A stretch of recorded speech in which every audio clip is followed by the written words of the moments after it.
किसी भी क्षेत्रवासी के, किसी के माँ की दवाई हुई, बच्चे की पढ़ाई हुई, बहन की शादी हुई, उसमें नेता बन के न्योता करने नहीं आते थे। अपने जी जान से जो सहयोग हो सकता था वो करने आते थे। दिन प्रतिदिन जितने लोग मिलते आ रहे हैं, कल मुझे एक चाचा मिले, उन्होंने बताया कि बाबू हमारे आंख में गोली लग गई थी और जब से मैं एडमिट था तब से शरद जी हमेशा प्रतिदिन मेरे बगल में खड़े रहते, 4 घंटे खड़े रहते। मेरे परिवार का मेरे पास कोई नहीं था, पर शरद जी थे। मित्रों, जाति पात धर्म सबको भुलाकर सारे लोग इस तरह से उमड़ के आ रहे हैं। ये निश्चित ही एक बड़े ही जन नायक के रूप में पिताजी को श्रद्धांजलि देने के लोग आए हैं। उसके लिए मैं बहुत बहुत धन्यवाद देना चाहता हूँ।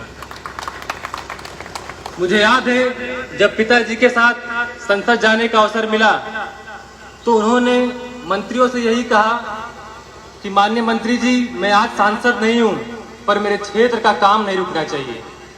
हमेशा संत कबीर नगर की आवाज को बुलंद रखने का काम पिताजी ने किया। हम लोग जब भी संसद देखते थे टीवी पर, मेरे मित्र पूछते थे कि तुम्हारे पापा कब बोलेंगे।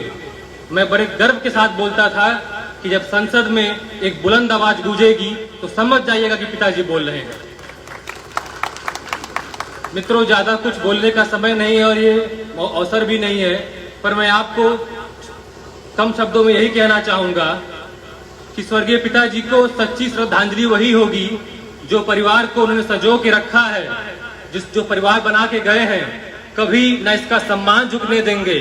और जो सपना वो देख के गए हैं माननीय कबीर साहब के नाम को अंतर्राष्ट्रीय स्तर पर लाने का, उस सपने को भी टूटने नहीं देंगे। और आज भी मैं यही कहूंगा कि पिताजी की आत्मा कहीं गई नहीं है, वो इसी कबीर समाधि में है, यहीं पे उपस्थित है हम सबके बीच।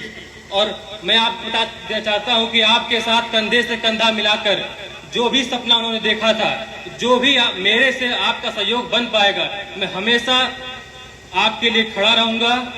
और इसी साथ अपनी वाणी को विराम देता हूं। धन्यवाद।